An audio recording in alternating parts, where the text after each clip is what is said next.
Assalamualaikum warahmatullahi wabarakatuh. Pada kesempatan hari ini bertemu lagi bersama Bapak dalam mata pelajaran geografi.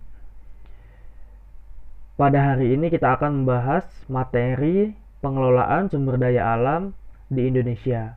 Tetapi sebelum kita masuk ke dalam materi, ada baiknya kita berdoa dulu menurut agama dan kepercayaan masing-masing agar dimudahkan dalam menuntut ilmu dan selalu diberikan kesehatan. Nah, pada kesempatan hari ini kita langsung saja masuk ke dalam materi sumber daya alam. Apa itu sumber daya alam?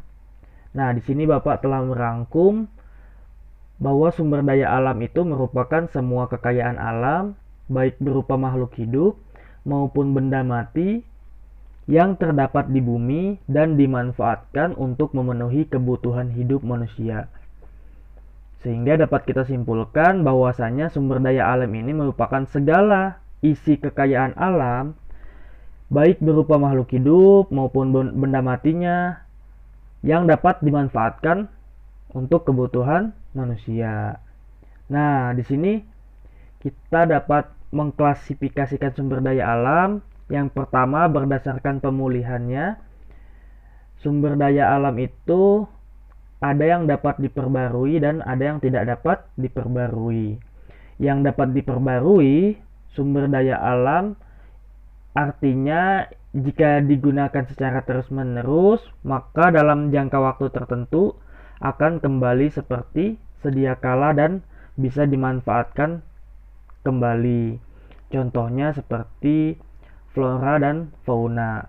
Sedangkan yang tidak dapat diperbarui artinya jika digunakan terus-menerus dalam waktu yang lama, maka dia akan habis dan tidak bisa dihasilkan sendiri oleh manusia. Seperti contohnya minyak bumi, gas alam, kemudian batu bara dan lain sebagainya.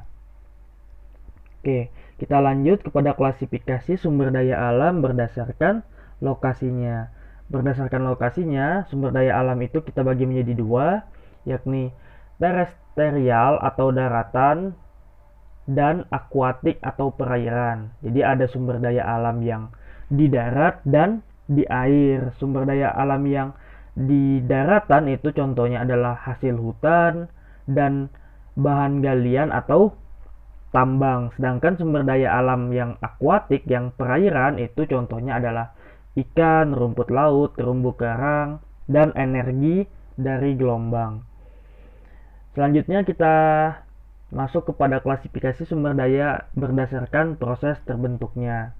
Nah, ini juga kita bagi dua, yakni ada biotik dan abiotik. Jadi ada yang terbentuknya secara biotik, artinya sumber daya alam itu terbentuk karena proses kehidupan seperti tumbuh dan berkembang biak.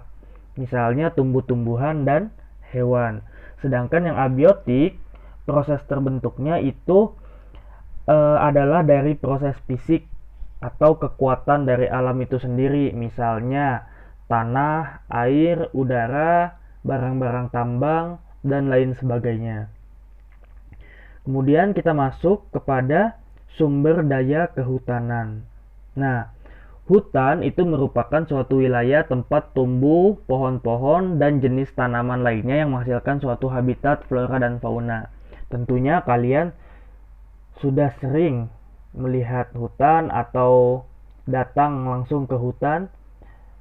Nah, potensi sumber daya hutan itu yang pertama adalah dari kayu dan yang kedua adalah dari non kayu. Nah, yang kayu ini kita memanfaatkan si pohon sendiri sebagai bahan baku untuk misalnya kertas, kemudian pembuatan meja, kursi, dan lain-lain. Sedangkan yang non kayu itu yang dimanfaatkan adalah selain dari kayunya, seperti di hutan ada buah-buahan, kemudian ada jamur, kemudian ada madu. Nah, itu adalah contoh dari potensi hutan yang non kayu. Kalau kita lihat di tabel yang bawah itu, bahwa fungsi hutan itu ada yang menjadi hutan konservasi, hutan lindung, dan hutan produksi. Nah, ini di Indonesia yang paling besar persentasenya adalah untuk hutan produksi sebesar 59%. Kemudian kita lanjut. Nah, ini adalah contoh peta distribusi hutan di Indonesia. Nah, kalau kita lihat peta distribusi hutan yang paling banyak itu ada di wilayah Pulau Papua, kemudian Pulau Sulawesi, sebagian masih ada di Pulau Kalimantan dan Sumatera, tetapi untuk di Pulau Jawa sendiri itu sangat sedikit dan sudah berkurang hutannya. Kemudian kita lanjutkan kepada sumber daya pertambangan. Nah, untuk sumber daya pertambangan ini ada banyak barang tambang yang berpotensi sebagai sumber daya di Indonesia. Antara lain adalah minyak bumi, gas bumi, batu bara, bauksit, aspal, nikel, tembaga, timah, dan pasir besi. Nah, ini barang-barang tambang ini memiliki potensi-potensi yang ada di Indonesia dan tersebar dari Sabang sampai Merauke. Nah, selanjutnya kita lihat, nah ini adalah peta distribusi potensi pertambangan di Indonesia. Nah, kalau kita lihat di sana terdapat 26 barang tambang yang tersebar di wilayah Indonesia. Kalau bisa kita lihat di sini bahwa Indonesia sangat kaya dengan bahan-bahan tambang. Kemudian sumber daya kelautan. Nah, sumber daya kelautan ini mencakup banyak hal seperti biota laut, kemudian sumber energi yang dari gelombang ya, dari gelombang laut, kemudian pertambangan di laut seperti ada minyak bumi. Kemudian ada hutan mangrove. Hutan mangrove ini hutan yang menahan abrasi pantai ya, sangat membantu untuk menahan abrasi di pantai. Kemudian ada wisata bahari juga, potensi wisata bahari. Kemudian ada terumbu karang dan jalur perhubungan di laut. Seperti yang kita tahu, negara kita merupakan negara maritim yang kaya akan sumber daya kelautannya. Nah, di sini ada contoh-contoh peta distribusi potensi kelautan di Indonesia. Antara lain ada potensi energi arus laut di perairan Indonesia. Kemudian ada peta potensi ikan di perairan Indonesia. Oke, kalau kita melihat peta ini, Indonesia juga sangat kaya dengan potensi kelautan dan perikanannya. Oke, selanjutnya ada juga sumber daya pariwisata. Nah, sumber daya pariwisata ini kita bagi menjadi dua, yakni wisata alam, wisata budaya, dan wisata agrowisata satu lagi.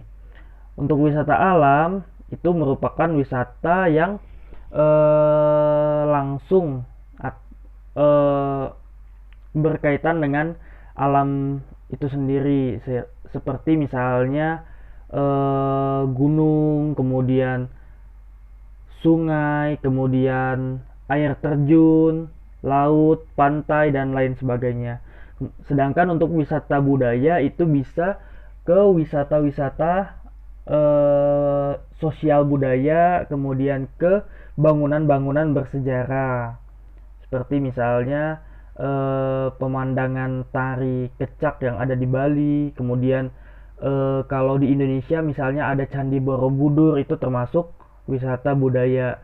Sedangkan yang ketiga ada agrowisata. Nah, ini agrowisata ini merupakan wisata perkebunan dan pertanian. Jadi berwisata dengan berkebun, bertani, ya bercocok tanam lah. Ini juga ada di Indonesia seperti yang ada di Lembang. Oke, nah ini peta persebaran pariwisata di Indonesia. Kalau kita melihat peta ini, di sini sudah include ada wisata alam dan juga ada wisata budaya. Nah, ini ya. Nah, itulah tadi telah kita paparkan mengenai definisi, kemudian klasifikasi dan potensi serta jenis-jenis dari sumber daya alam sendiri. Nah, mungkin jika masih ada yang ingin bertanya, silakan ditanyakan di WhatsApp group. Untuk pemaparannya Bapak cukupkan sekian. Kurang lebihnya mohon maaf. Wabillahi taufik wal hidayah. Wassalamualaikum warahmatullahi wabarakatuh.